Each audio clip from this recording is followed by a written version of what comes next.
BRICS ملکوں کے وزرائے خارجہ کی نئی دہلی کانفرنس میں پی ایم مودی نے کہا کہ برکس ابھرتی ہوئی معیشتوں کے درمیان تعاون کے لیے ایک اہم پلیٹ فارم بن گیا ہے۔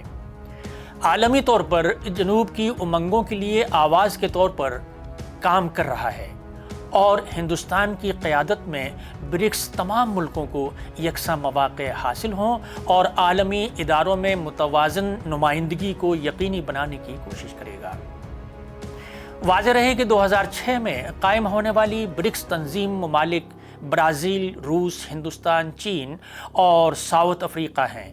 یہ کانفرنس ایسے موقع پر ہو رہی ہے جب عالمی سیاست تیزی سے بدل رہی ہے۔ ایک وقت تھا جب امریکی قیادت والے حکم نامے کو عالمی فیصلہ سازی کا مرکز سمجھا جاتا تھا، لیکن اب صورتحال بدلتی دکھائی دے رہی ہے۔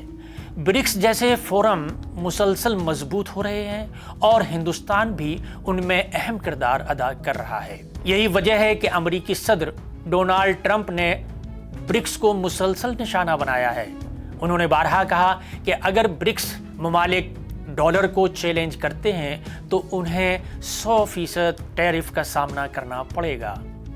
ٹرمپ نے برکس کو ہمیشہ امریکہ مخالف گروپ قرار دے دیا ہے، تاہم وزیر خارجہ ایس جے شنکر نے دہلی میں برکس کے پس پردہ اجلاس کے دوران جس طرح سے برکس کا ویژن پیش کیا ہے اسے امریکہ اور ٹرمپ دونوں کے سفارتی رد عمل کے طور پر دیکھا جا رہا ہے۔ ہندوستان نے واضح کیا کہ برکس اب صرف ملاقاتوں اور بیان بازی تک محدود نہیں رہے گا۔ یہ ایک ایسا پلیٹ فارم بن جائے گا جو نتائج فراہم کرتا ہے۔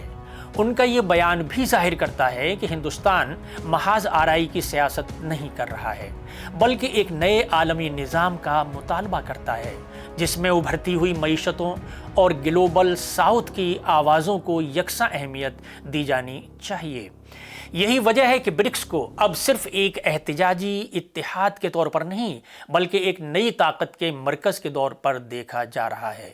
برکس کی قیادت ہندوستان کے ہاتھوں میں ایسے موقع پر آئی ہے جب دنیا کو متعدد چیلنجوں کا سامنا ہے۔